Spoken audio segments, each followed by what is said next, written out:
बिना मेहनत किए जीन्स की पॉकेट में पैसे मिलने पर जो खुशी होती है वो कुछ नेक्स्ट लेवल होती है ना। वैसे ही खुशी तब होती है जब जाने अनजाने में ही सही लेकिन काम की चीजें इन्वेंट हो जाती हैं। तारक मेहता की बावरी की भाषा में बोलें तो गलती से मिस्टेक नहीं, गलती से इन्वेंशन हो गई। आज हम ऐसी ही कुछ चीजों के बारे में आपको बताएंगे जो literally by chance he invent हो गई और आज उनका इस्तेमाल हम डेली लाइफ में कर ही रहे हैं। अब पॉकेट में पैसे मिले हैं तो पार्टी तो बनती है और उस पार्टी में कोका कोला ना हो तो मजा कैसे आए। ये वही कोका कोला है जिसको पहले एक नशे की आदत को छुड़वाने, फिर एक पेन किलर और फिर कुछ मॉडिफिकेशंस के बाद रिफ्रेशमेंट ड्रिंक के तौर पर जाना जाने लगा। साल 1865 में तलवार के एक बार से लगे जख्म को ठीक करने के लिए डॉक्टर पेम्बरटन ने मॉर्फिन का इंटेक करना शुरू कर दिया। इसका इस्तेमाल तब होता था जब भी कोई मेडिसिन काम नहीं कर पाती थी। अब जख्म तो ठीक हो गया लेकिन डॉक्टर साहब को इसकी लत लग गई। बस अब इस लत को छुड़वाने के लिए उन्होंने कोला नट्स और डेमिना प्लांट के रस में अल्कोहल और के मिक्सचर को मिलाकर एक सिरप बनाया जिसको फ्रेंच वाइन कोका नाम दिया गया, जो एक अल्कोहलिक ड्रिंक के साथ साथ एक पेन किलर का भी काम करती थी।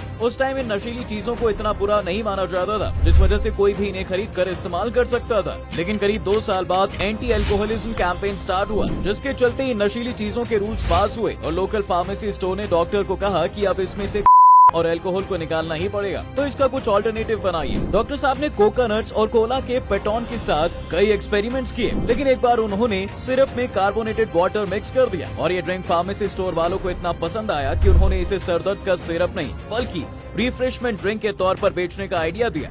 ये कोका और कोला लीव्स को मिलाकर बनाई गई थी, इसलिए इसको नाम दिया गया कोका कोला। सबसे पहली कोका कोला 5 सेंट्स की थी और डॉक्टर पेम्बरटन को पता था कि भाई साहब ये ड्रिंक एक दिन नेशनल ड्रिंक बनेगी और अपनी बीमारी की वजह से उन्होंने इस ड्रिंक का formula famous business tycoon Arthur Briggs Candler को सिर्फ $238 में ही बेच दिया। लेकिन क्या होता है कि अगर उस जख्म को ठीक करने के लिए, खून रोकने के लिए फेविकोल का इस्तेमाल करते तो फेविकोल से हमने नकली स्किन तो कई बार उखाड़ी है लेकिन इससे असली स्किन रिकवर हो सकती, तो एक्चुअली ऐसा सच में हुआ है। वियतनाम वॉर के टाइम पर एक ऐसा केमिकल था जिसकी वजह से हजारों जख्मी सिपाहियों की जान बची थी। ये केमिकल कोई और नहीं बल्कि सुपर ग्लू थी जो आज बच्चा लेकर घूम रहा है। उस समय डॉक्टर सुपर ग्लू को सिपाहियों के जख्मों पर स्प्रे करते थे जिससे उनकी ब्लीडिंग रुक जाती थी और जख्म जल्दी से सूख जाता था। पर इस सुपर ग्लू का इन्वेंशन भी आपको पता है एकदम बाय चांस हो गया था। वर्ल्ड वॉर 2 के टाइम यूएस आर्मी को निशाना लगाने में दिक्कत आ रही थी तो केमिकल इंजीनियर्स की एक टीम ने प्लास्टिक का निशाना बनाना चाहा जिसमें डॉक्टर हैरी कूवर भी थे। उन लोगों ने क्लियर प्लास्टिक बनाने के चक्कर में एक ऐसा केमिकल बना दिया जो बहुत ज्यादा चिपचिप यानी अधेसिव था। उस केमिकल का नाम था कियानो एक्रिलेट और इसका इस्तेमाल डॉक्टर हैरी ने अपनी दूसरी कंपनी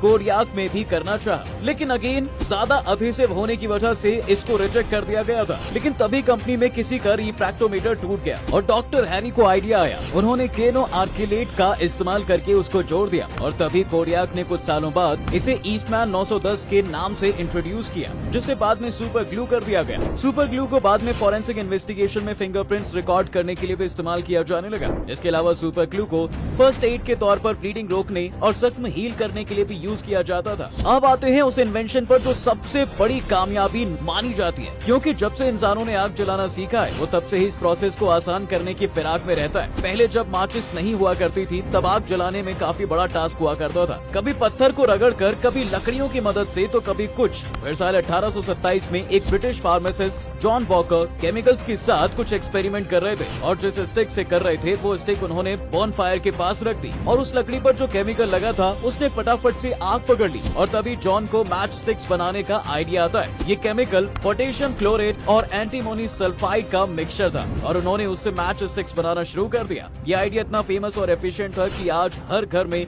आपको मैच स्टिक्स जरूर मिल जाएगी। दोस्तों ये कुछ इन्वेंशंस थी जो सोच समझ कर नहीं बल्कि बाय चांस की इन्वेंट की गई और आज के टाइम में इनका इस्तेमाल जैसे हो रहा है लगता नहीं है कि कभी इन चीजों को बनाने के बारे में सोचा भी नहीं था। अगर आपको ऐसे ही और फैक्ट्स जानने हैं तो हमें कमेंट करके जरूर बताएं। साथ ही आज के इस वीडियो को लाइक, शेयर और फैक्टिफाइड को फॉलो जरूर करें।